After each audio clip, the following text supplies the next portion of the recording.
우리의 국부 이승만 어떻게 해서 이런 그 치열한 전쟁터에서 자, 지금보다 더 혼란스러웠던 그 시대에 자유 대한민국을 또 세우고 지킬 수 있었는가? 우리가 그것을 돌아볼 수 있는 아주 귀한 시간이 되어야 될 것 같아요. 자, 이승만에 대해서 우리가 그의 생애를 한번 살펴볼 필요가 있어요. 제가 이제 호칭은 잠깐 생략할게요. 지금 워낙 할 이야기가 많아서 그냥 이승만이라고 얘기를 하더라도 양해를 해주시길 바랍니다. 자, 이승만이 1875년에 이 황해도에서 태어났어요. 6대 독자로 태어났는데 양녕대군의 16대 손이었어요. 자, 이제 그런 그 긍지는 있었지만 집안이 워낙 가난해서 돈을 벌기 위해서 이제 서울로 왔고 서울에서 이 선교사들 아펜젤러의 그 배제 학당에 입학을 했는데 여기에서 통역을 해주면서 그 돈을 이제 버는 그러니까 영어도 배우고 통역도 해주고 그렇게 하면서 이제 한글을 가르쳐 주는 거죠. 선교사들한테. 자, 그렇게 하면서 이제 아르바이트를 했던 거예요. 자, 그런데 이 사람이 여기에서 그 서재필을 만나게 되는데요. 10살 정도 서재필이 더 나이가 많았죠. 독립운동가였죠. 갑신정변 일으키고 그리고 이 사람이 서재필이 미국으로 망명해서 서재필은 그 한국 최초의 의학 박사가 돼요. 미국. 자, 그런데 서재필한테 그런 독립정신을 배우고 둘이 이제 협성회를 결성을 해서 협성회 회보라는 신문, 독립의식을 고취시키는 신문이죠. 뭐 이런 것들도 만들고 그게 나중에 또 이승만이 더 열성적으로 매일신문이라 그래서 그러니까 최초로 이제 언론사 사장이 되는 거죠. 자, 이승만이 이제 그렇게 활동적으로 살았던 사람인데요. 그 만민공동회라는 곳에서 이 가두연설을 하는데 우리나라가 이 왕정제가 아니라 이제 공화국, 세계를 따라서 공화국으로 가야 된다라는 그런 연설을 하게 돼요. 자, 그런데요. 고종 폐위 음모 영모죄에 가담했다는 혐의로 1899년도에 이제 체포가 돼서 투옥을 하게 돼요. 근데 그 전에 보시면은 여기 지금 여자가 한 명이 나오죠. 자, 사람들이 잘 모르고 있는 것 중에 하나가 뭐냐면 이승만의 첫 번째 부인이에요. 자, 이승만의 아버지가요, 16살에, 이승만 둘 다 이제 16살에 그 조혼을 하죠. 결혼을 하게 되는 건데, 이승만의 아버지가 점을 보러 갔더니, 이승만이 그 장님이랑 만나서 결혼하지 않으면, 장님 색시를 보지 않으면 단명한다. 이런 이제 점괘를 본 거예요. 그래서 아버지가 장님한테 차마 아들을 6대 독자를 보낼 수는 없고 그래갖고 막 주변을 살펴보다가 동네에서 어떤 여자를 봤는데 여자가 여기 사진엔 잘 안 나오는데요. 점박이처럼 눈이 퍼런 거예요. 한쪽에 점이 큰 점이 있는 거예요. 눈 주위에. 그래서 그러면은 맹인에 준하는 색시다. 이래가지고는 이제 결혼을 시키게 되죠. 이 여자 이름이 박승선 씨예요. 그래서 이제 박승선이라는 사람 사이에서 태산이라는 이 아들을 낳게 되는데요. 이 여자가 또 성격이 아주 강했다 그래요. 근데 이제 서로 뭐 이렇게 큰 애정은 없었던 것 같은데 어쨌거나 이제 그렇게 해서 잡히게 되니까 남편이 체포가 돼서 감옥살이를 하게 되니까 이 여인은 계속 남편을 풀어달라고 상소를 하게 되죠. 자, 여기에서 그냥 가만히 있었으면 또 됐을지도 모르겠어요. 근데 뭐 워낙에 영모죄니까 어차피 죽을 수도 있는데 여기서 이승만이 세 사람 같이 갇혔던 세 사람하고 탈옥을 시도를 해요. 근데 탈옥을 시도하다가 다시 잡혀서 거기에서 이제 그 사형 선고를 받고 또 이제 곤장 100대로 나중에는 이제 같이 잡혔던 사람 중에 세 사람 중에서 한 사람은 중국으로 탈출을 해요. 서상되고요. 나머지 한 사람은 처형을 받고 그 다음에 이승만은 거기에서 종신형을 선고받고 수감이 되는 거예요.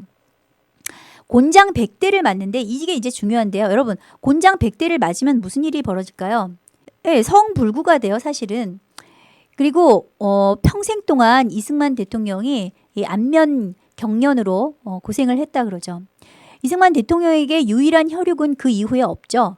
나중에 이제 양자를 드리게 되는 것도 다 거기에서 나오게 되는 건데 자, 그렇게 고통을 받는 가운데 한성 감옥에 수감이 돼 있는데 이제 어느 날 거기 가만히 갇혀 있다가 이제 죽게 되는 거예요. 이제 거기서 얼어 죽이라는 이제 판결이 나는 거죠. 동사시켜라. 그냥 거기에서 저절로 죽게 해라.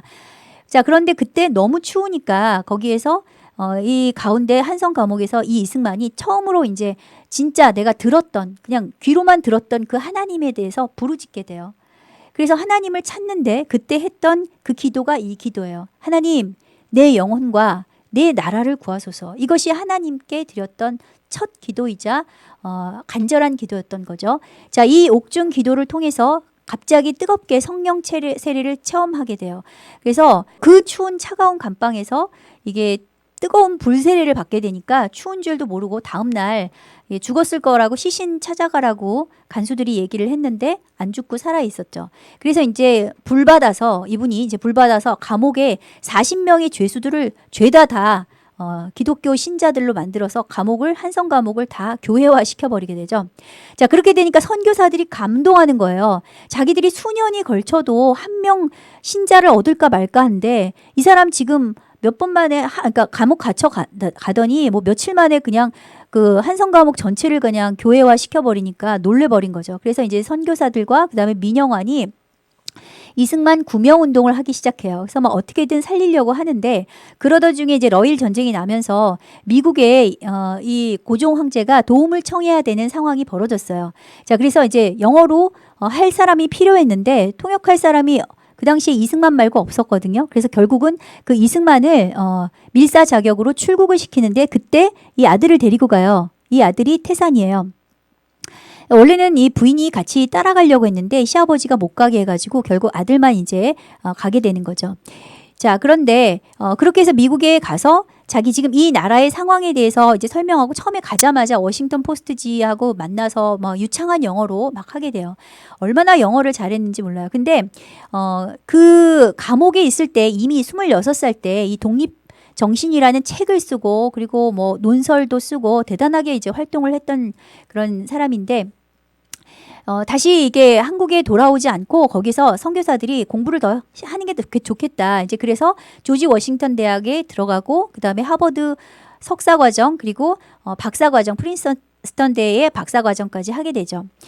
거기에서 이제 윌슨 총장을 만나게 되는데요. 이 과정 중에 그 갔던 아들이 죽게 돼요. 이 이승만한테 돈을 보내주던 그 민영환이 을사조약이 체결되니까 자결을 해버린단 말이에요. 한국에서 오는 돈도 끊기고 그러니까 자비량으로 지금 돈을 벌어야 되니까 강연 뛰고 뭐 하고 공부해야 되고 얼마나 힘들었겠어요. 그래서 미국에 있는 교포 교회에서 이 아이를 맡아서 키워주고 있었는데 디프테리아에 걸려서 아들이 죽었어요. 그래서 마지막 임종도 보지 못하고 결국 아들을 잃게 되는데요. 그리고 나서 이제 이 논문을 쓰게 되는데 이 논문이 나중에 대단한 논문이 되죠. 이 과정에서 만났던 윌슨 총장이 나중에 미국의 대통령이 되게 돼요. 그 윌슨 총장이 이승만 대통령을 아주 좋게 봐서 집에 막 초청도 하고 뭐 같이 식사도 하고 주말마다 그런 관계였어요. 자, 그러다가 10월 10일에 미국의 감리교에서 선교사로 이제 다시 귀국을 시키게 돼요. 그래서 파송을 하게 돼요. 미국에서 한국으로 가는 선교사로 이승만이 이제 파송을 받아서 오게 되는데 그게 YMCA 한국인 총무로 오게 되는 거죠. 자, 근데 이때 와서 부인을 다시 만났죠. 아들은 죽었죠. 이제 아버지는 지금 이제 이 부인 때문에 이 며느리 때문에 자기 손주가 죽게 됐다고 이 며느리를 무지 미워하고 있었던 상황이었죠.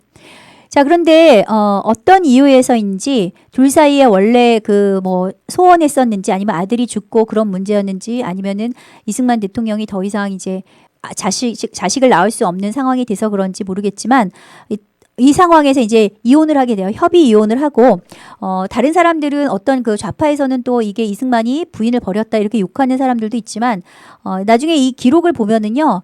이 여자가 먼저 일본으로 가요.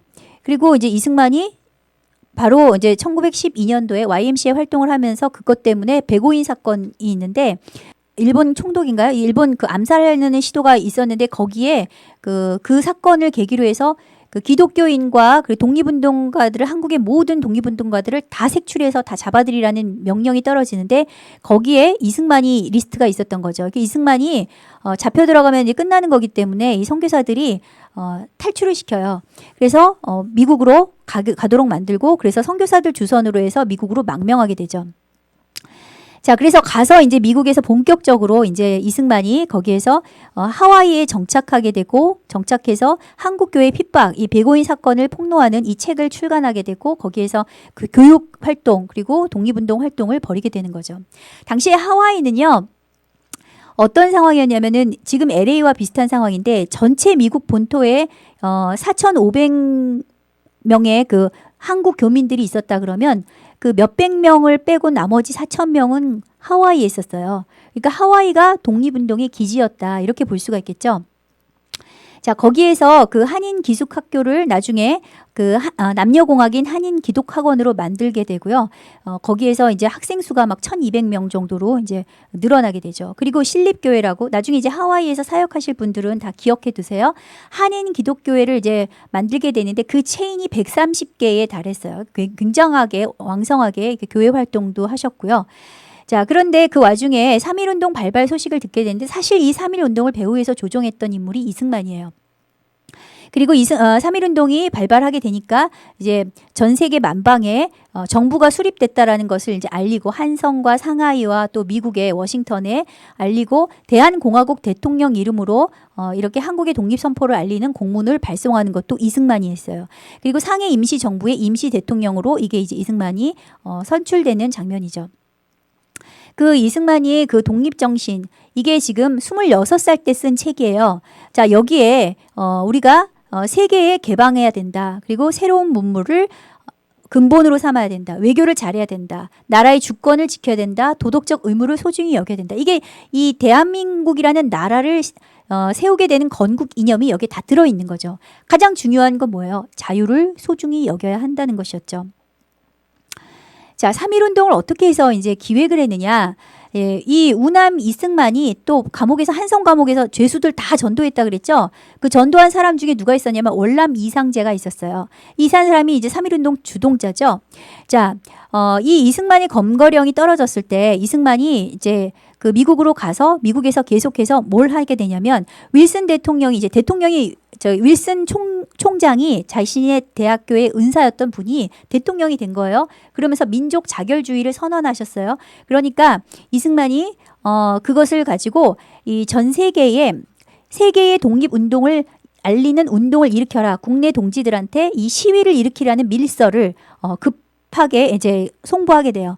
자, 그래서 나중에 이승만을 도와줬던 후기에 그 상공부 장관이 됐었고 실제 하와이에서 학생이었던 이 이명신 씨가 나중에 이승만의 밀서를 보고 자기가 어렸을 때 학생 때 전주 만세 운동을 벌였다라고 증언을 하고 있죠. 또 이 3.1운동의 기폭제가 됐던 게 사실 2.8 독립선언이었고 일본 도쿄에 있는 그 학생들이 주동했던 것이 있었는데 바로 이 일본 그 도쿄의 유학생들을 이 YMCA로 조직 일원화하고 그것을 교류하면서 알려준 게 이 밀서를 누가 제공했다? 이승만이 제공했다는 거죠. 그걸 이 김성수가 증언을 하고 있죠.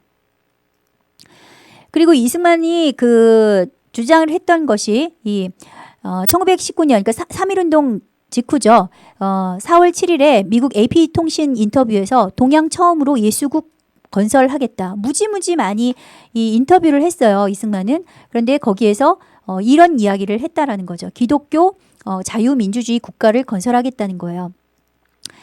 그리고 이게 그 대통령 자격으로 지금 일본 왕한테 정부 수립을 통보하는 그 문서를 보내는 거고요. 그리고 필라델피아에서 임시정부 대통령으로 조지 워싱턴이 앉았던 그 자리에 앉아서 자기가 이제 대통령이다. 이 나라가 정부가 수립이 됐다라는 것을 보여주는 그런 사인이죠. 상해까지 어떻게 갔냐면요. 중국인 그 시체관에 숨어서 하와이에서 이제 중국으로 몰래 이렇게 들어가게 돼요. 자, 이승만은 30년 동안 일제 30년 동안 가장 많은 현상 수배령 그러니까 현상금이 걸려 있는 독립운동가였어요. 독립운동가 중에서 일본이 가장 그 싫어하는 가장 그 잡아야 한다고 혈안이 돼 있던 사람이었던 거죠. 자, 그런데 이렇게 해서 상해 임시정부로 들어가서 보니까 실제로 집무한 건 5개월만 집무했는데 왜 그랬냐? 요 안에 보니까 이미 공산화된 사람들이 너무 많았던 거예요. 그러니까 소련의 도움을 받아서 공산주의식으로 국가를 건설해야 된다는 그런 공산주의자들, 리더들이 있었고 여기에 지금 이승만의 생각은 그게 아니다. 우리는 미국을 의지해서 자유민주 국가를 세워야 된다. 그런데 서로 이게 맞지가 않는 거예요. 그래서 거기에서 막 갈등이 이미 있었던 거죠. 그 사람들이 심지어 이승만을 탄핵을 하게 돼요. 결국은 나오게 되고요. 그 자리에서 나왔는데 그러나 임시정부 활동을 이 사람들이 하게 될 때 외교 능력도 무엇이든지 이승만을 따라갈 수가 없죠. 인맥이나 모든 면에서. 그러니까 결국 이승만한테 이 한국 독립을 탄원할 정권 대사를 임명해서 결국 이승만은 또 나라를 위해서 그 사명을 띠고 제네바에 가게 돼요. 그 제네바에 가서 바로 이 평생의 부인이 되는 이 프란체스카 여인을 만나게 되죠. 부인을. 자, 이 호텔에 갔는데 거기에서 이 프란체스카 여사가 호텔에 가서 보니까 자리가 없어서 이제 합석을 해야 되는데 어떤 좌석에 어떤 이 58세 됐을 때였어요. 신사가 중년의 신사가 계란 날달걀 있죠. 거기다가 식초 타서 먹고 있는 거예요. 그러니까 왜 그것을 왜 먹냐 그랬더니 이게 자기의 식사라고. 그래서 이제 보니까 너무나 영어도 고급 영어를 하고 인텔리고, 그러니까 완전히 이제 말하다가 이제 쏙 빠져버린 거죠. 그런데 범상치 않은 사람이다 이렇게 생각했는데 바로 다음에 보니까 언론의 신문에 이렇게 대문짝만하게 난 거예요. 그래서 프란체스카가 이것을 보고 한국의 독립운동가 이승만에 대한 이야기가 나온 걸 보고 연락을 해서 서로 연락을 주고받다가 나중에 이제 미국으로 가서 결혼을 하게 되죠. 자, 그 사이에 이승만 대통령이 모스크바에 가서 이 공산화가 진행되고 있는 그 상황을 보게 돼요. 소련을 잠깐 체험하고 오게 되는데요. 그 소련에서 본 공산주의 상황이 어떤 상황이었겠어요? 그때가 바로 이제 스탈린의 대숙청이 일어나고 있었던 그런 시절이죠. 그러니까 이 공산주의는 절대 안 된다라는 것이 머릿속에 완전히 박혔었던 거죠. 자, 성경을 통해서도 그리고 실제로 본 결과를 통해서도 반공 정신이 생길 수밖에 없었던 그런 거죠. 자, 그리고 이 프란체스카 여사가 이 이승만을 헌신적으로 돕게 되는데 뭐 타이핑하는 것도 다 이 부인이 해주게 된 거예요. 이렇게 해서 나온 책이 재팬 인사이드 아웃이라는 일본의 가면을 벗긴다, 일본 내막기라는 책이에요. 자, 이 책이 무슨 내용이냐면 이거 굉장히 중요한데 쉽게 설명하면 이거예요. 미국이 무엇을 잘못했냐? 일본이 한국을 침략했을 때 미국이 그것을 방치해서는 안 됐다.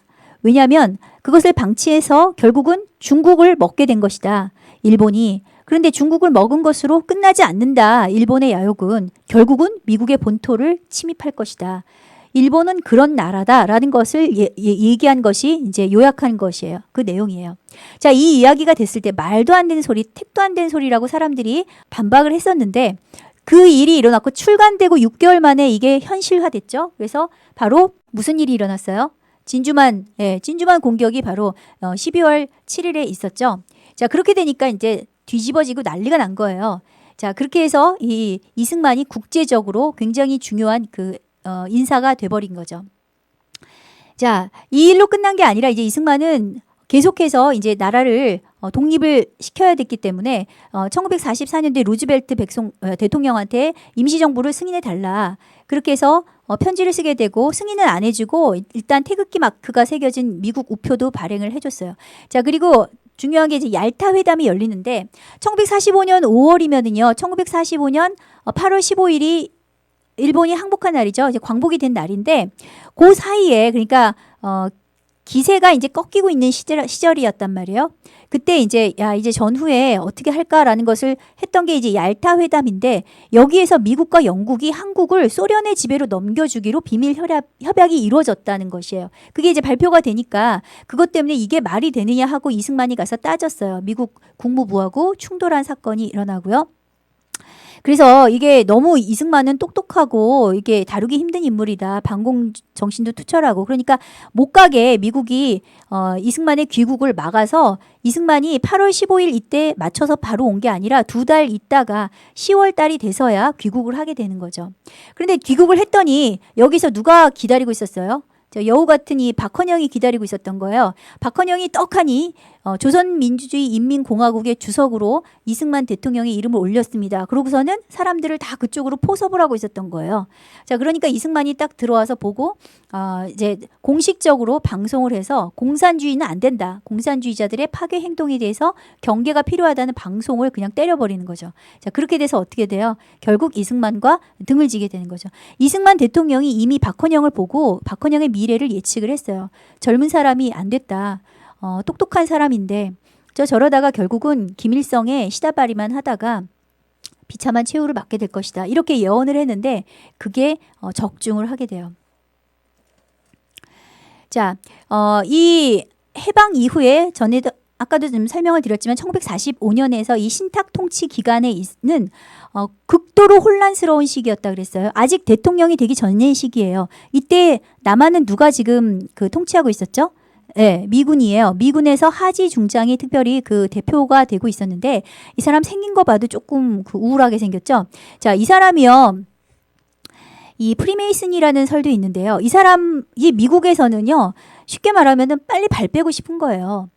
그러니까 와서 뭐 너무 공산주의자들 많고 이게 좌익들도 많고 그러니까 복잡한 거예요. 그냥 소련한테 넘겨주고 그냥 한국 다 공산화하라고 하고 우리는 일본만 지키면 된다. 그리고 발을 빼려고 했던 거예요. 그래가지고 이 사람이 어떤 식으로 내세웠냐. 아, 이승만은 너무 반공정신이 투철해. 안 되겠고 이 좌우익 합작하자는 이 여운형이나 김규식, 그 중에서도 영어가 아주 능수능란했던 김규식, 이 사람을 갖다가 대표자로 이게 대통령감으로 이제 생각하고 있었던 거죠. 이제 그리고 이제 김구가 있었는데 김구는 또 이제 영어가 서툴렀죠. 자, 이런 상황에서 아주 강력하게 이승만 대통령은 신탁통치하는 이 신탁통치를 찬성했던 공산주의자들에 대해서 나라를 팔아먹은 놈들이다. 그래서 매국노로 규정을 하고 결별을 선언을 했는데 자, 이 사이에 이제 그 계속 이승만이 이런 식으로 나가니까 하지가 어떻게 생각하냐면 이거 안 되겠다. 저 이승만 그 못 나오게 해버려야 되겠다. 그래서 가택연금까지 시키는 그런 일까지 있었어요. 그런데 이제 이승만의 그 인지도를 따라갈 수가 없었고요. 결정적으로 이제 여운형은 암살을 당하게 되고요. 그 다음에 이 김규식이라는 사람도 이게 참 그 기구한 사람인데 이 사람도 다 선교사의 교육을 받고 기독교 교육을 받았던 사람인데요. 자, 좌우 합작 운동의 함정이 그거예요. 둘 다 나 좌도 안 된다, 우도 안 된다. 좌우 합작으로 한반도를 만들어야 된다. 그런데 북한은 이미 누가 강력하게 자리를 잡고 있었어요. 북한이, 예, 소련이 잡고 있었잖아요. 그런 가운데 이런 말을 하니까 말이 안 되는 거죠. 그러니까 결국은 누구한테 이용당하냐? 김구까지 싹 다 이 김일성한테 이용만 당하게 되는 거예요. 자, 남한에 이 총선거를 해야 되겠다라고 하니까 남한만의 총선거는 안 된다. 뭐 북한은 이미 다 국가가 세워졌는데 그런 말을 하면서 이 김규식과 김구가 마지막으로 자기가 설득해 보겠다고 남북 회의를 한다고 하면서 이 김일성한테 따라가요. 그래서 만나는데 가서 보니까 웬걸 김구가 보고 완전히 기절초풍한 거예요. 막 50만 대군이 이 열병식을 하는 걸 보고 이건 뭐 끝났다. 대한민국은 뭐 이 나라는 이 남한은 나라도 아니다. 이거는 그냥 이 김일성을 중심으로 해서 그렇게 되겠다라고 생각하고 그냥 포기한 거죠. 자, 이런 상황에서 김규식은 좌에도 우에도 인정을 못 받게 됐고 결국 이 사람은 어떤 최후를 받게 되느냐. 6.25가 벌어졌을 때 납북이 돼요. 근데 6.25 벌어졌을 때 납북될 때 이 사람을 끌고 갔던 사람이 자기 최측근 부하인데 그 사람이 간첩이었어요. 그래서 결국 김규식이 어떤 식으로 죽었는지 모르겠지만 애국 열사릉에 있는 걸로 봐서 북한에 또 충성했던 경력도 있지 않았을까 의심스러운 사람이고요. 자, 이와 같은 그 노력들을 통해서 결국은 이 총선거가 치러지게 되고 이승만 대통령이 대통령으로 당선이 돼요. 그래서 186명 출석 중에 180표를 획득을 하고요. 이 남한에서 이승만만한 인물이 있을 수가 없었으니까 자, 그렇게 되고 대한민국 정부가 이 한반도에서 북한보다 빨리 정식 국가로 인정을 받는 게 중요하죠. 정부를 수립을 우리가 했지만 인정을 국제사적으로 받아야 되잖아요. 북한은 인정을 받지 못했어요. 근데 어떻게 해서 인정을 받았느냐? 빨리 파견단을 보내요. 이 사람들이 파리 유엔 총회에 파견단 한국 위원단인데 아주 그 드라마틱하게 마지막 날 마지막 시간에 이것이 승인이 돼서 대한민국이 정식으로 승인안이 통과가 돼요.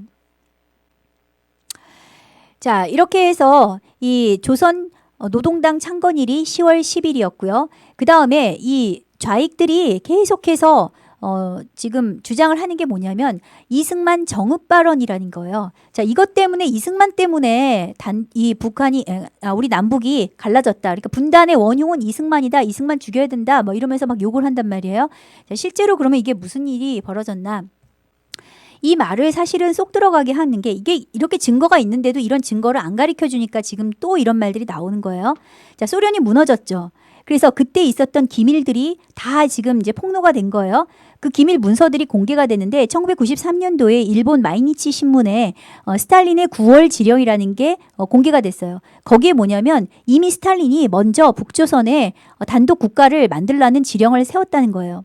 그래서 그것을 지령을 실천하기 위해서 슈킨 보고서, 슈킨이라는 사람이 여기에서 소련의 우호적인 북조선 내의 단일 민주공화국을 수립하는 것이다 라고 명시를 했죠. 그래서 이 지시를 따라서 1946년 2월 8일에 김일성이 대중 앞에서 바로 연설을 하는데 북조선 임시위원회가 중앙 주권 기관이 돼야 된다 이 말이에요. 국가란 말이죠. 자, 그 다음 날 김일성이 바로 북조선 임시위원회의 위원장이 되는 거예요. 그리고 나서 바로 소련이 토지 국유화를 시행을 하는 거죠. 자, 이 단계가 어떻게 됐는지 알겠죠? 자, 이 상황이 그러니까 1946년 2월 9일까지 모든 게 완료가 됐는데 이 상황을 보고 6월 달에 가서 이승만이 도저히 아무도 얘기를 하지 않는 거예요. 그러니까 이 상황에서 이승만이 나선 거죠. 통일 정부를 고대하지만 우리도 그러나 여의가 되지 않으니까 우리 남한만이라도 임시정부 혹은 위원회 같은 것을 조직해서 38선 이북에서 소련이 철퇴하도록 세계 공론에 호소해야 된다. 이 말이 맞는 말이잖아요. 이 말이 너무나 당연한 말인데 이때 당시에 이것을 막 반대하고 나섰던 사람이 좌우합작 운동했던 사람들이에요. 결국은 이용만 당하고 끝났죠. 자, 그렇게 해서 스탈린과 이 보시면은 왜 그러면 남한만의 총선거를 하게 됐는가 이것도 잘 가르쳐주지 않는데 1947년도에 남북한 합쳐서 총선거를 하자고 유엔이 이미 결의를 했어요. 그런데 이것을 어기고 유엔 위원단이 입국을 하는 것을 거부한 것이 누구냐면 스탈린과 김일성이었던 거죠. 그래서 남한만의 단독 선거, 국회의원 선거가 실시가 됐던 거예요. 그래서 시작된 이 국회에서 최초의 국회였죠. 이때 이승만이 임시의장이었고 이때 이윤영 씨 전 목사였죠. 의원인데 국회의원이 된 의원한테 나와서 하나님께 기도드리기 바랍니다. 그래서 기도로 이 재원 국회를 시작을 했던 거죠. 자, 이렇게 해서 대한민국이 건국이 됐고요. 이 건국되고 나서 2달 만에 바로 여수 순천 반란 사건이 일어났던 거예요. 이런 혼란기에 미군은 끊임없이 이제 철수를 해야 된다고 얘기를 했고 그래서 결국 철수를 하게 되는데 그 얘기를 할 수밖에 없는 이유가 1948년도에 소련은 철수를 했어요. 그러니까 미군은 여기 남아있으면 되는 거 아니냐 이렇게 했는데 이게 함정이었던 거죠. 북한이 주둔했던 소련은 철수하면서 그냥 철수했어요. 모든 최신 무기들을 다 남겨놓고 지시할 수 있는 모든 시스템을 갖춰놓고 나갔어요. 김일성은 이 당시에 로봇에 불과했어요. 그리고 나서 아주 무서운 게 이미 전쟁 준비를 하고 있었죠. 1949년도에 조선과 소련 사이에, 그러니까 북한과 소련 사이에 비밀 군사 무기 협정을 했고요. 바로 다음 날에 중국과 비밀 군사 협정까지 했어요. 이것 때문에 우리가 나중에 일사후퇴를 하게 되는 거죠. 자, 이런 상황에서 미국에서는 에치슨 선언이라 그래서 지금 남한을 아예 어떻게 해요? 이 방위 라인에서 미국의 방위 라인에서 포기를 해버리죠. 그리고 나서 1949년도에 주한미군이 철수하고 1년 후에 정확히 1950년 6.25가 터지게 되는 거예요. 이게 지금 미군 철수하는 장면이고요. 자, 미군들은 철수할 때 이 남한에 어떤 무기도 남겨두지 않았어요. 뭐 아주 그냥 쓸데없는 것들, 행정하는 관련되는 것만 남겨 있었어요. 자, 그러니까 어떤 일이 벌어졌어요. 전쟁 터지자마자 개전 35일 만에 이 낙동강까지 밀고 내려온 거죠. 자, 지금부터 이제 중요한 얘기인데 이승만에 대한 오해를 제거하고 그 올바른 진실을 여러분들이 알려주기 전에는 대한민국이 다시 살아날 수가 없어요. 그래서 지금은 그 어떤 역사의 사실보다도 이승만과 관련된 진실에 대해서 여러분들이 명확하게 이해를 하실 필요가 있어요. 자, 가장 그 좌파들이 공격 많이 하는 게 중에 하나가 뭐죠? 전쟁이 터졌는데 한강다리 폭파시켜서 사람들은 죽게 만들고 자기만 도망갔다. 이거죠? 그럼 진실은 어떤 것인가? 자, 전쟁이 터졌어요. 그런데 당시에 그 전쟁이 새벽 4시에 터졌는데 이미 그 전에 이 휴전선에서는요. 하루에도 3-4번씩 충돌이 있었어요. 휴전선에서. 그러니까 이미 수백 번의 크고 작은 충돌이 있었던 거예요. 그러니까 또 전쟁이 터졌구나 이렇게 생각을 하고 있었던 와중에 별로 대수롭지 않게 생각해서 대통령한테 보고도 하지 않았는데 보고한 시간이 10시였어요. 피난 문제를 9시부터 이제 거론했는데 그날 밤에 돼서야 가지 않겠다라고 2번이나 완강하게 거부를 했어요. 자, 그런데 이제 전면 공격이 된 사실을 알고 부하들이 옆에서 이제 메모를 거짓으로 해요. 지금 이미 서울 들어왔습니다. 그래서 서울 들어온 줄 알고 이제 급한 상황이기 때문에 억지로 해서 기차를 타고 내려오게 되는 거죠. 철수를 하게 되는 거예요. 피난을 가게 되는 거예요. 자, 그런데 여러분 이 전쟁이라는 게요. 승패가 결정나는 거. 그 전쟁이 끝날 때는 언제 그 전쟁이 끝나죠? 그 수장이 잡히거나 수장이 죽으면 끝나는 거예요. 그러니까 이승만은 끝까지 대통령으로서 전쟁을 지휘해야 했고 당연히 지켜져야 되는 존재죠. 그래요, 안 그래요? 당연한 거죠. 이승만이 만약에 잡히고 여기서 죽으면 대한민국은 끝나는 거예요. 당연한 거죠, 이것을. 근데 이것에 대해서 지금 얘기하는 사람들이 정말 어리석은 사람들이고 말도 안 되는 얘기를 하고 있는 거예요. 나중에 김일성은 어떻게 했는지 제가 다 보여드릴게요. 자, 이 와중에 1950년, 그러니까 6.25가 터진 바로 다음 날 새벽 3시에 이승만이 바로 메가더한테 전화를 해서 호통을 쳐요. 이 사태가 벌어진 게 누구 책임이냐? 빨리 와서 한국을 구해라. 이렇게 얘기를 하는 거예요. 바로 이 호통 가운데 이 메가더가 깜짝 놀라서 바로 이제 들어오게 되는 거죠. 자, 대구로 일단 피신을 했는데 피신을 해서 서울로 다시 돌아가야 된다. 이렇게 고집을 부려가지고 이승만이 그래서 다시 또 대전까지 올라가는데요. 여기에서 국민들한테 이 사실을 알려야 된다. 그러면서 방송을 해요. 자, 이제 유엔군이 이제 우리를 미군이 여기에 지금 합류하기로 했다. 우리를 돕기 위해서 온다라는 방송을 하던 와중에 방송이 끊겨요. 이미 이제 방송국도 북한에 이제 장악이 된 거죠. 자, 이 서울이 함락될 위기가 되니까 한강 인도교를 누가 폭발을 했느냐. 자, 아까 그 방송을 하고 나서 바로 몇 시간 뒤에 새벽 2시 30분에 한강 다리가 폭파가 됐는데 이게 바로 그 육군 참모총장이었던 최병덕이 했다. 그리고 그것을 실행에 옮긴 것은 공병감이었다. 그래서 이 공병감을 전쟁 중에 나중에 이 사실을 알고 이승만 대통령이 재판을 해서 사형을 시켜요. 왜? 이 육군 참모총장은 이미 전쟁 중에 전사를 하게 돼요. 자, 그래서 이 한강 폭파 사건에 있어서 우리가 그 의의를 보실 필요가 있는데요. 이 한강교를 우리가 끊지 않으면 북한이 이게 점령하게 되는 거고 당연히 한강교를 폭파한 결과 이 북한이 3일간을 허비하게 되는데요. 이 3일간 진격하지 못하고 있는 그 시기에 한강 방어선을 국군이 지키게 되는 거죠. 자, 그 상황을 유엔군이 보고 유엔이 안보리 결의를 해서 여기에 들어올 수 있게 된 거예요. 자, 이걸 보고 대한민국이 싸우려는 의지가 있다. 그래서 미국과 유엔이 참전하게 되는 결정적인 계기가 됐다라는 거죠. 그리고 무엇보다도 이 폭파 사건의 진짜 책임자는 누구였냐 그러면 최병덕 이 참모총장은 전사를 했고 폭파 명령을 내렸던 사람은 나중에 밝혀졌는데 이 참모총장 옆에 고문으로 있었던 미군 장교였어요. 이건 상식이기 때문에 그렇게 한 거예요. 그러면 김일성은 어떻게 했나 보세요. 자, 김일성은요 나중에 우리가 북한으로 이제 진격을 하죠. 진격해서 평양을 접수한다는 얘기가 있기도 전에 평양이 입성하기 일주일 전에 도망가요. 이승만 대통령은 자, 전쟁이 터지고 나서 피신한 게 이틀 후에요. 6월 27일 날. 근데 김일성은 어떻게 했죠?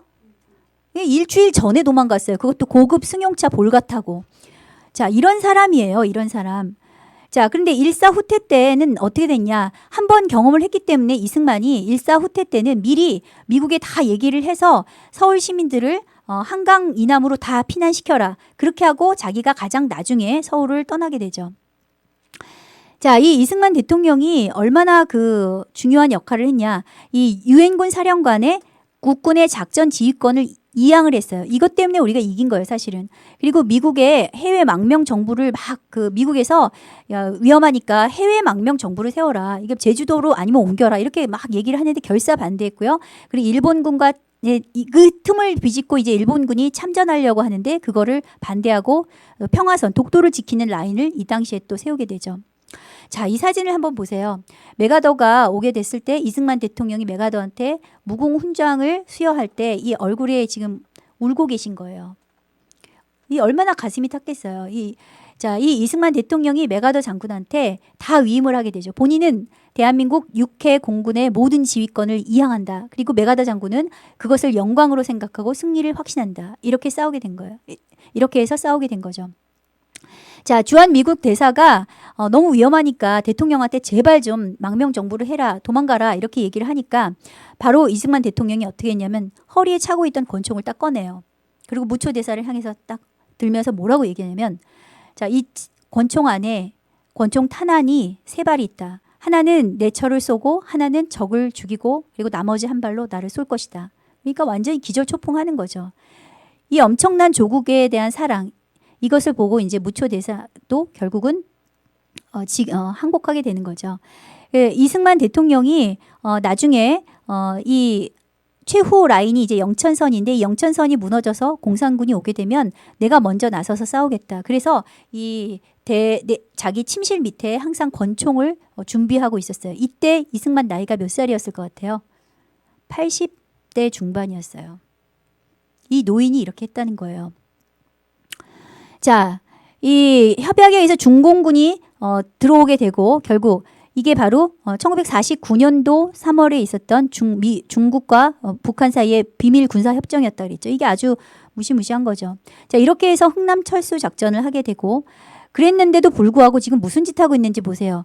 자, 이게 바로 올해 있었던 일인데 중국 건국 70주년 때 6.25 적국이었던 중국 수립을 기념하는 서울시 의회를 지금 하고 있는 거예요. 중국이 70주년 건국이 됐다고 그것을 우리나라가 지금 축하하는 행사를 지금 서울시에서 하고 있는 거예요. 이게 말이 되는 거예요? 우리나라가 누구 때문에 분단이 됐는데.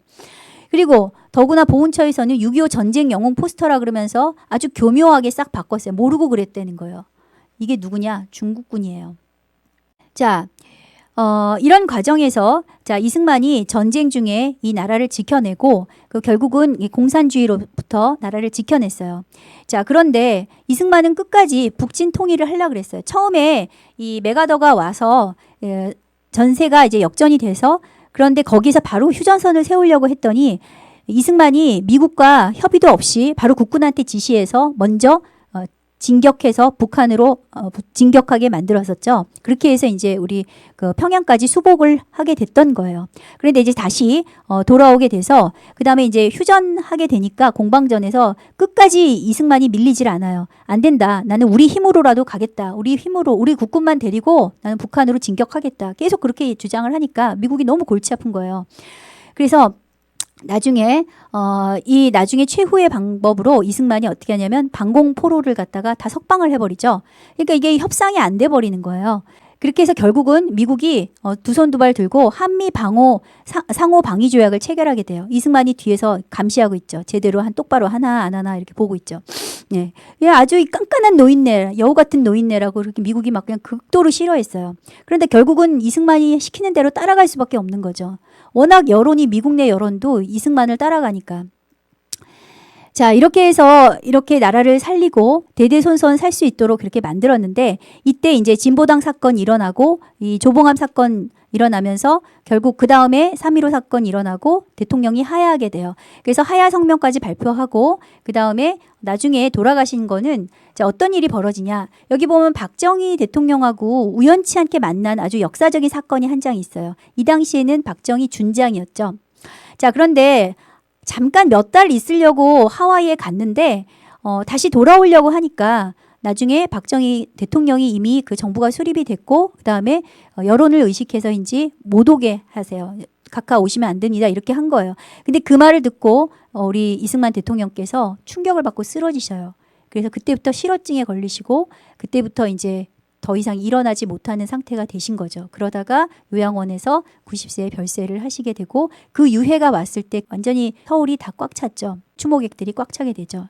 자, 이 이승만에 대한 그 오해와 진실에 대해서 항목별로 잠깐 살펴보시면 자, 친일주의자다, 친일파다. 걔네들은 항상 이 프레임을 씌운다 그랬죠. 진짜 친일파는 자기들인데 그걸 갖다가 밖으로 이렇게 투사를 시키는 놈들이에요. 자, 근데 그들이 말하는 친일파가 왜 아니냐? 30년 동안 제일 많은 일제에 의해서 현상금을 건 사람이 누구예요? 이승만이에요. 그 이승만의 그 현상금을 내건 제목이 뭔지 아세요? 예수교의 거괴. 거대한 괴수다. 이거죠. 그 다음에 초대 내각 당연히 항일로 다 채웠고요. 그 다음에 그 와중에 독도 영유권을 지키는 평화선이 이승만 라인을 선포했죠. 독도를 지켰죠. 근데 이 독도를 누가 다시 내줬어요? 김대중 대통령이죠. 김대중이 한일협정에서 내준 거잖아요. 아, 정말 말할 게 많은데 그 다음에 이제 친미주의자. 이승만이 친미주의자라고요. 자, 40년 동안 무국적을 해서 미국 국적을 따질 않았어요. 일부러 한국이 독립할 거라고 믿고 김구는요 중국 국적 땄어요. 그리고 안창호도요 미국 국적 땄고요. 서재필 뭐 전부 다 미국 국적 땄어요. 이승만 대통령만 40년 동안 안 땄어요. 그렇기 때문에 오며 가며 얼마나 불편했는지 몰라요. 끝까지 나는 내 나라 사람이고 우리나라는 독립한다. 이렇게 믿었던 정말 애국자 중에 애국자시죠. 자, 이렇게 나오니까 미국이 너무 힘든 거예요. 그래서 안 되겠다. 좌우합작파 지지할 때 하지가 이승만 제거 작전을 논의를 하게 돼요. 이게 플랜 에버레디예요. 네, 그런데 이제 결국 실패하죠. 자, 이 얘기는 이제 분단의 원흉이다. 뭐 혼자만 피난 같다. 아까 제가 설명드렸고요. 그 다음에 부정선거로 당선됐다. 뭐 3.15 부정선거, 그리고 4.19 혁명을 이승만이 탄압했다. 자, 이 당시에 이제 4.19가 어떻게 이제 일어나게 됐냐면 3.15 선거를, 그러니까 부통령 선거를, 자, 권력이라는 거는 오래되면 부패할 수밖에 없죠. 자, 이 부통령과 이 부하들이 이기붕을 비롯해서 부패했던 것이죠. 권력이 부패했던 거죠. 자, 그래서 뭐 투표함을 바꿔치기하고 뭐 이런 부정선거를 했어요. 그래서 이제 학생들이 먼저 일어났는데, 자, 이 학생들이 일어났는데 그 중에서 마산상고의 김주열이라는 학생이요. 나중에 시신이 마산 앞바다에서 발견이 되는데 최루탄이 눈에 박혀가지고 발견이 되는 거예요. 그러니까 이제 또 사람들이 뒤집어져가지고 이것이 이제 이승만 하야 운동으로 번지게 된 거죠.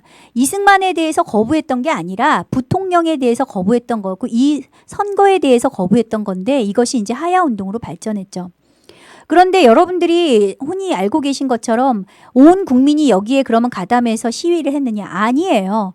이건 학생들의 시위였고요. 북한에서도 인정했듯이 북한에서 왜 4.19를 실패했다고 보느냐? 북한은 또 이 4.19에 노동자와 농민 계급이 합류하지 않았다. 이렇게 본 거예요. 그렇게 기록이 나와요. 자, 이 이승만이 이 사건에 대해서 알게 된 게 나중에 파악을 하게 됐는데요. 4월 12일 날 열렸던 국무회의 속기록을 한번 볼게요. 이승만 대통령이 하신 말씀이세요. 어린아이들을 죽여서 물에 던져놓고 정당을 말할 수는 없으니 무슨 방법이 있어야 될 것 같다. 내가 대통령직을 내놓고 다시 자리를 마련하는 것 외에는 도리가 없다고 보는데 혹시 선거가 잘못됐다고 들은 일은 없는가? 이렇게 물어보셨어요. 그리고 마산의 시체 발견에 대한 보고를 받고 화가 나셔서 이렇게 발끈해서 이렇게 말씀하셨어요. 부정선거를 왜 한 거야? 어린애를 죽여놓고 뭐라고? 공산당 짓이라고? 그걸로 해결될 것 같아? 대통령이 책임져야 된다. 내가 그만둬야 도리니 후속 대책을 빨리 마련하시오. 이렇게 해서 이미 자신 하야를 암시를 했죠. 그러면서 부정을 왜 하냐? 부정을 보고 일어서지 않는 백성은 죽은 백성이다. 이렇게 말한 게 이승만 대통령이었어요. 자, 이제 이렇게 해서 하야하니까 각국의 정상 수반들이 위로하는 편지를 쓰니까 뭐라고 말씀하시냐면 나는 지금이 가장 행복하다. 부정을 보고 걸기하는 백성들이 이 나라를 지키니 이런 날을 평생 기다렸기 때문이다. 이렇게 말씀하신 분이세요. 이런 분이 독재자인가요? 부산 정치 파동도 마찬가지예요. 이 전쟁통에 또 내각제를 하겠다고 이 좌파들이 또 공산 세력들이 국회의원 배지단 사람들이 또 여기서 이제 난동을 피우니까 이 미국하고 또 그것도 합작을 해서 이승만 제거 작전을 세우니까 이승만이 여기에 계엄령을 선포를 해요. 전쟁통이에요. 전쟁통. 지금 1951년도.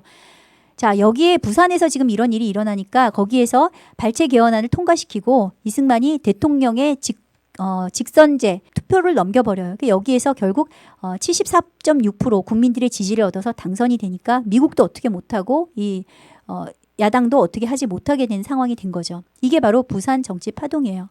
자, 그럼 그냥 자기가 계엄령 내리고 그냥 대통령 하면 되지 왜 선거를 했을까요? 그게 바로 독재자가 아니라는 거죠.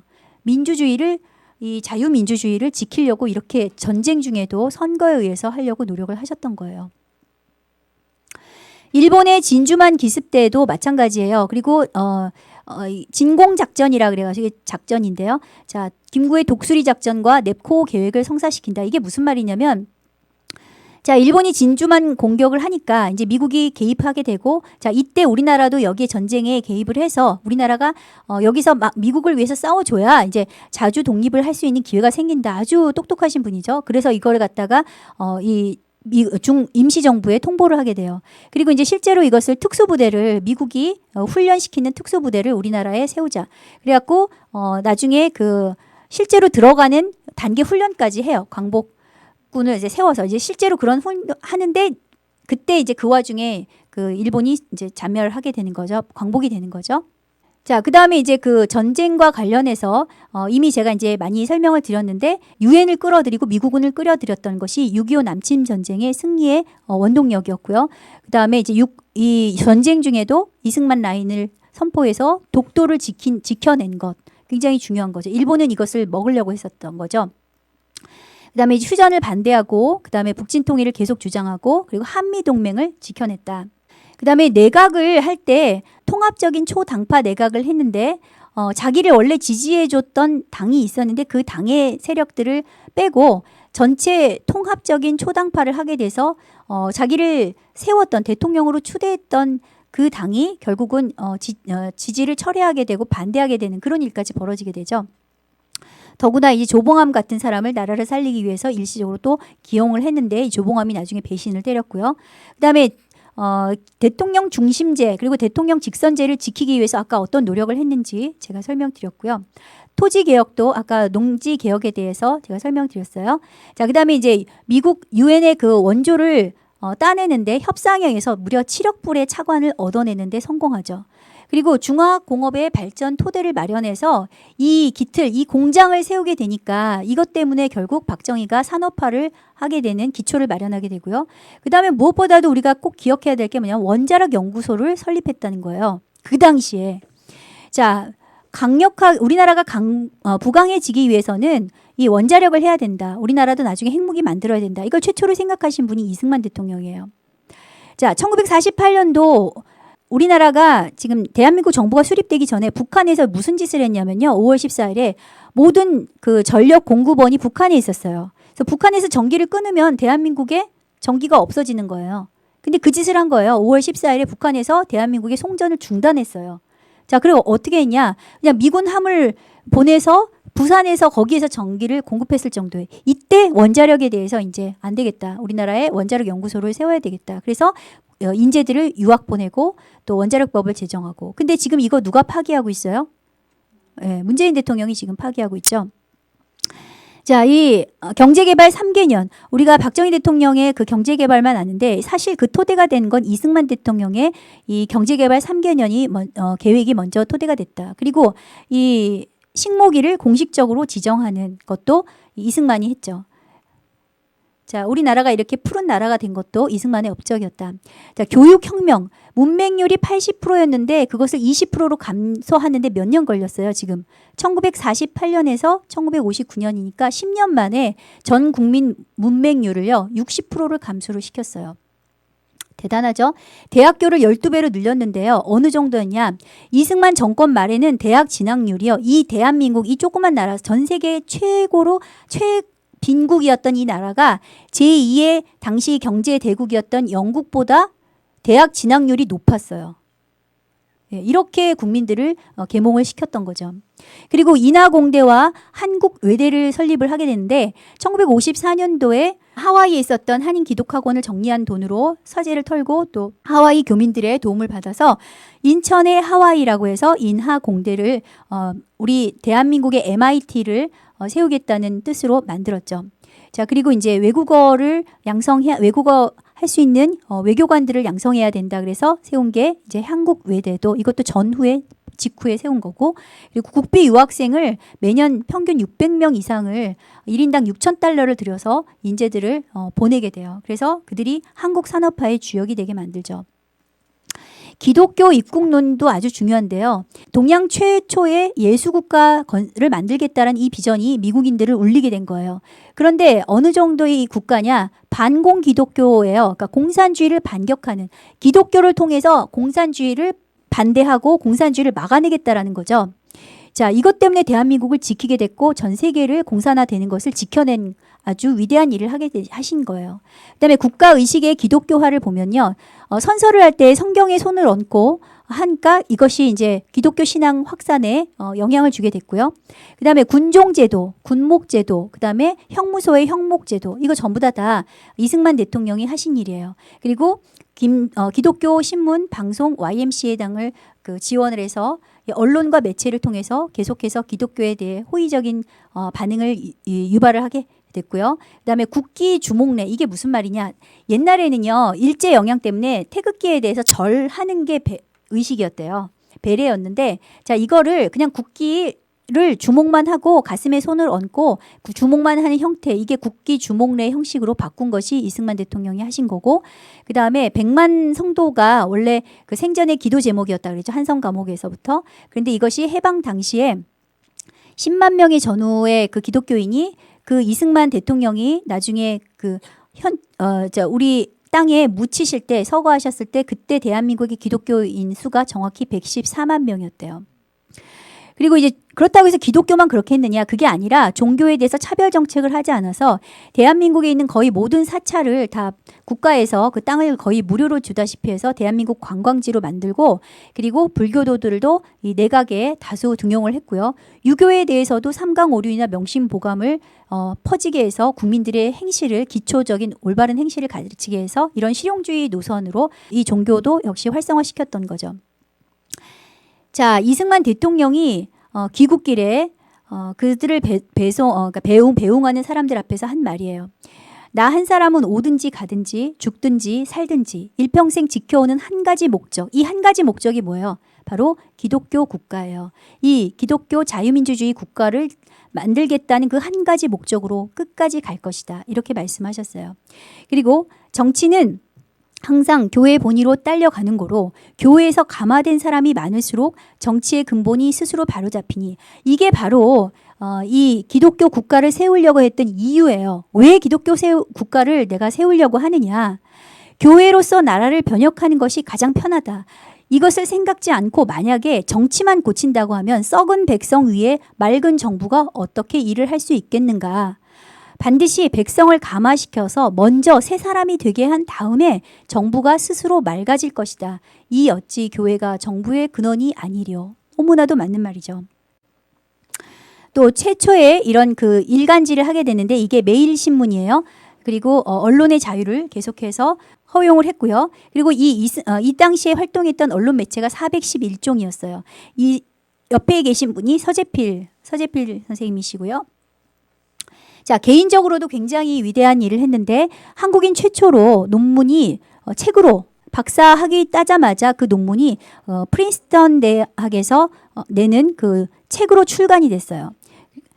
그래서 그것을 이 이승만 대통령의 그 성적도 기록도 논문도 능가하는, 현재까지 그 기록을 깨는 사람이 없다 그래요.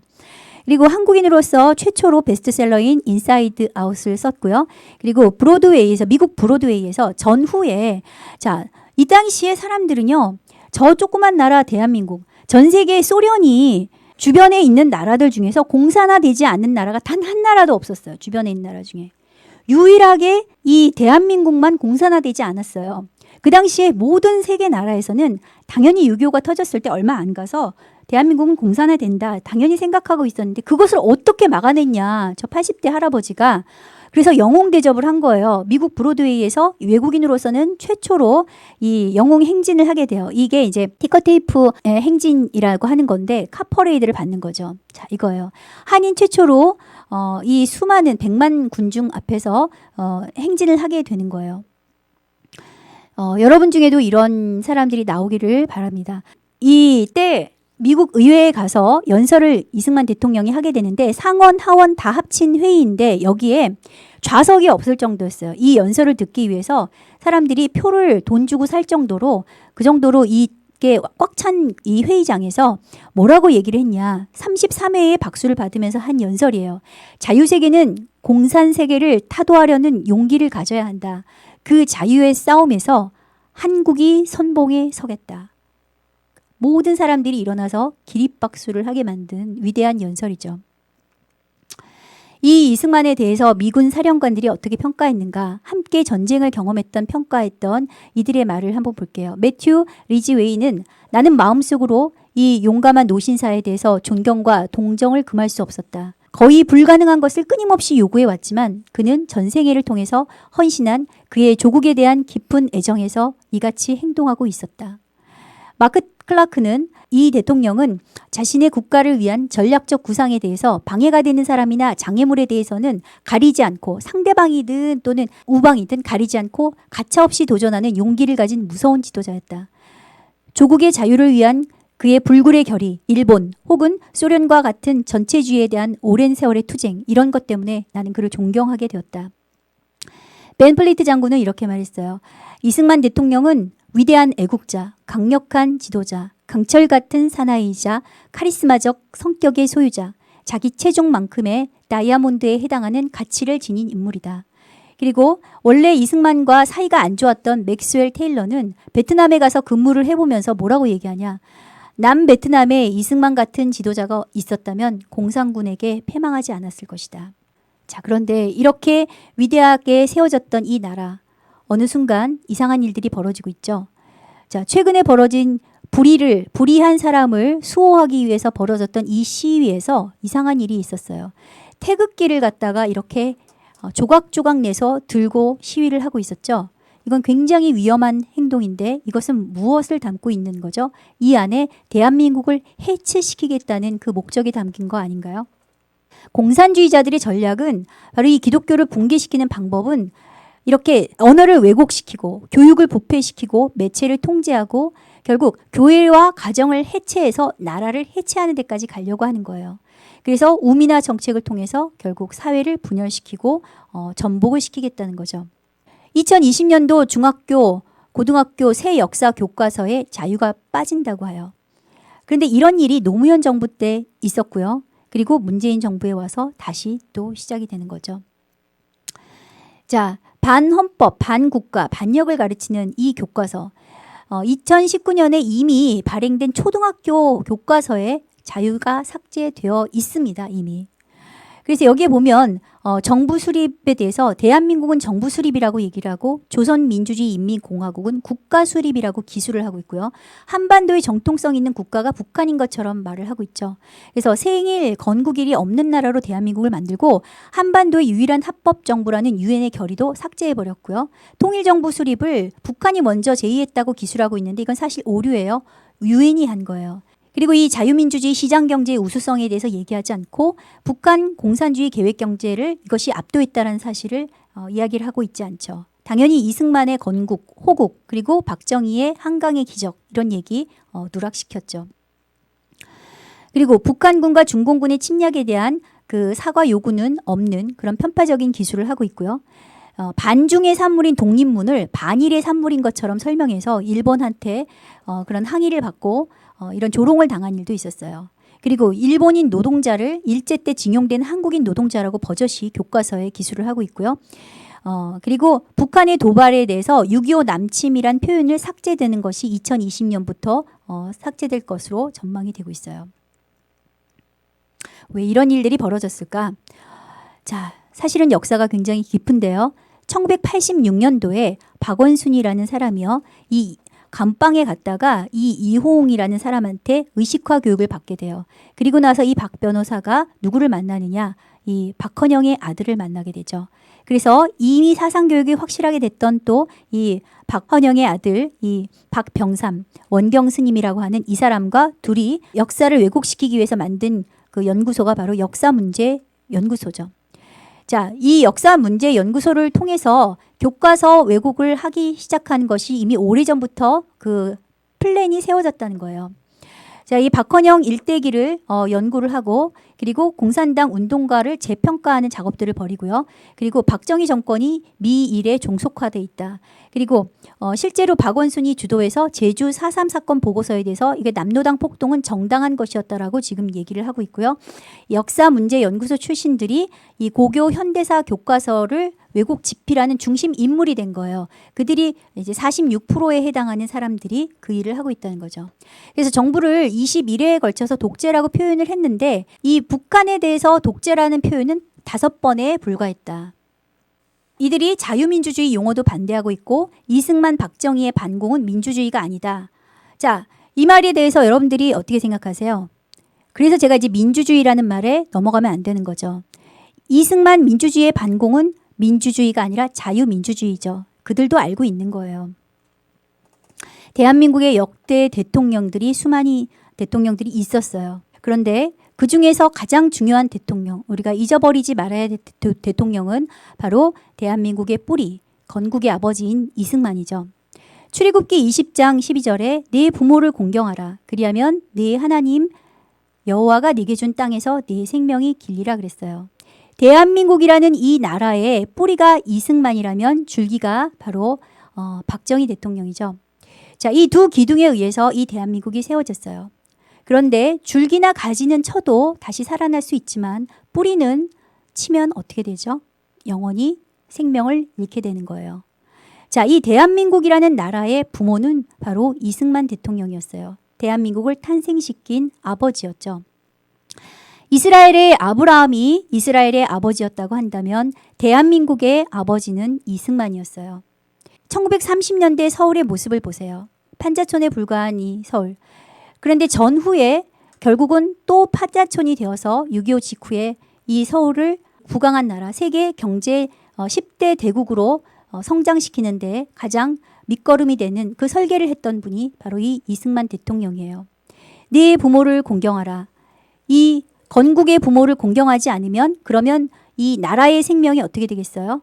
끝나버리는 거죠. 뿌리를 향해서 지금 계속해서 저주하라고 가르치고 있어요.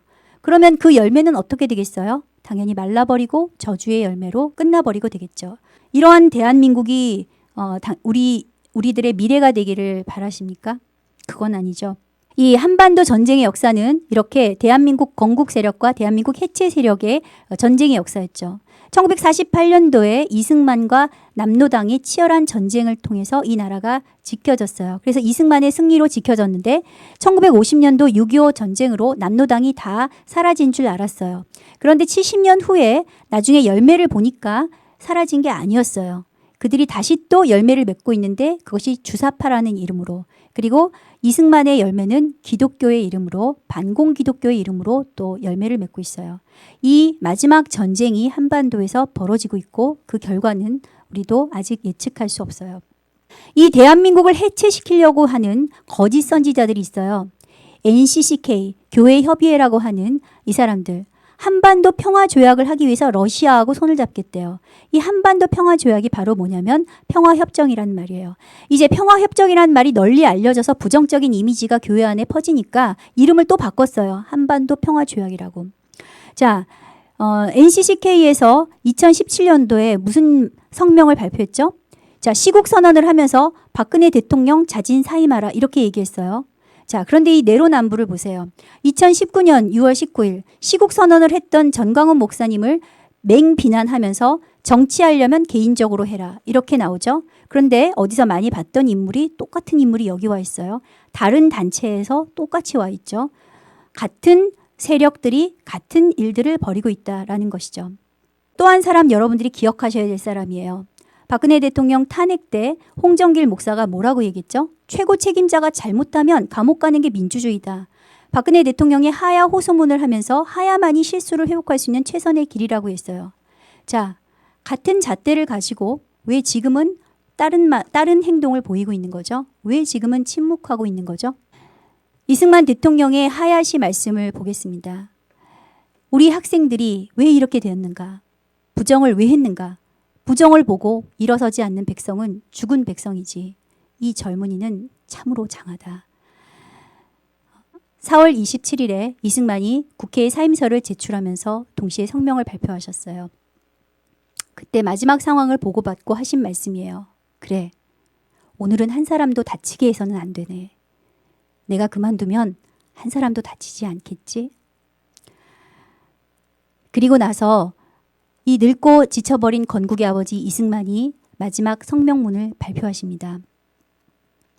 나는 무엇이든지 국민이 원하는 것만 알면 민의를 따라서 하고자 한 것이며 또 그렇게 하기를 원합니다. 사랑하는 우리 청소년들을 위시하여 우리 동포들이 내게 몇 가지 결심을 요구하고 있습니다. 한 가지 내가 부탁하고자 하는 바는 이북에서 우리를 침략하고 공산군이 호시탐탐 나를 기다리고 있음을 명심하고 그들에게 기회를 주지 말도록 힘써주기를 바랍니다. 첫째는 국민이 원하는 대로 대통령직을 사임하겠습니다. 둘째는 지난번 정부의 공영선거를 많은 부정이 있었다 하니 선거를 다시 하도록 하겠습니다.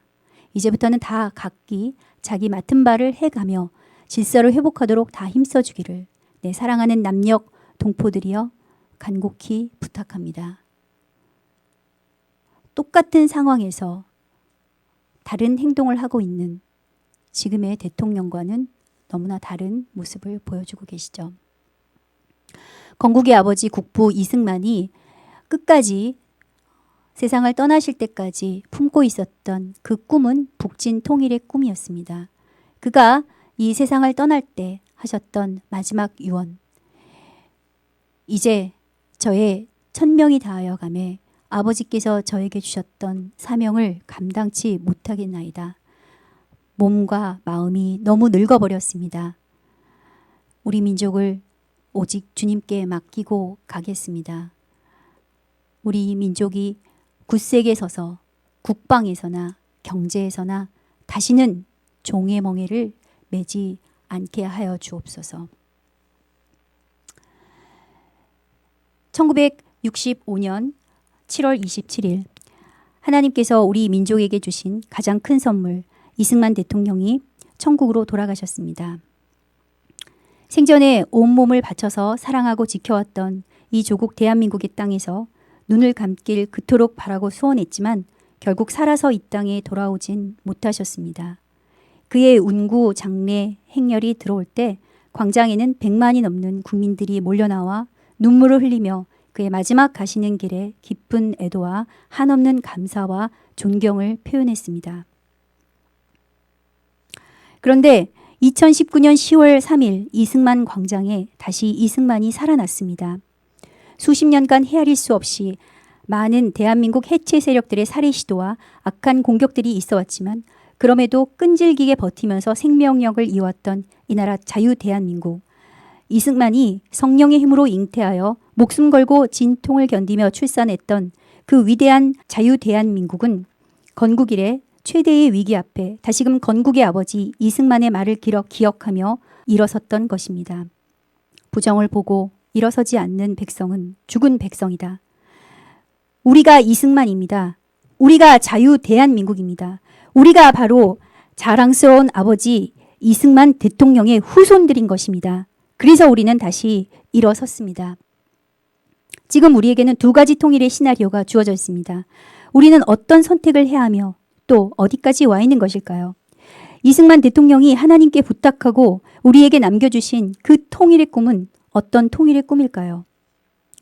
그것은 바로 자유복음 통일입니다.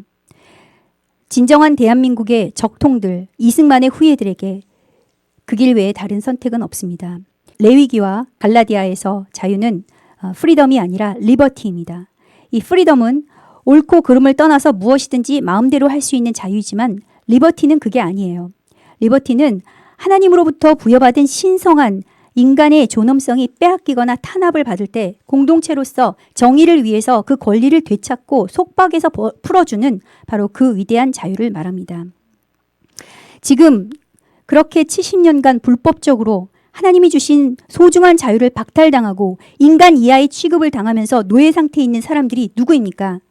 바로 북한에 있는 우리의 지하교회 형제 자매들이 아닙니까? 모세요, 이승만인 저와 여러분에게 하늘의 하나님께서 명령하십니다. 내 백성을 보내라. 내 백성을 자유케 하라. 한겨울 차디찬 한성 감옥 바닥에서 사형을 앞두고 부르짖었던 청년 이승만의 기도는 하나님, 내 영혼과 내 나라를 구하소서였습니다. 사랑하는 남편을 천국에 보낸 프란체스카 부인에게 독일 기자가 기억에 남는 한순간을 말해달라고 질문을 했을 때 그녀는 이렇게 말했습니다. 한밤중마다 침대에 엎드려 하는 이승만의 간절한 기도였다고. 그 기도는 이것입니다. 하나님, 이 미련한 늙은이에게 보다 큰 능력을 허락하시어 고통받는 내 민족을 올바로 이끌 수 있는 힘을 주소서.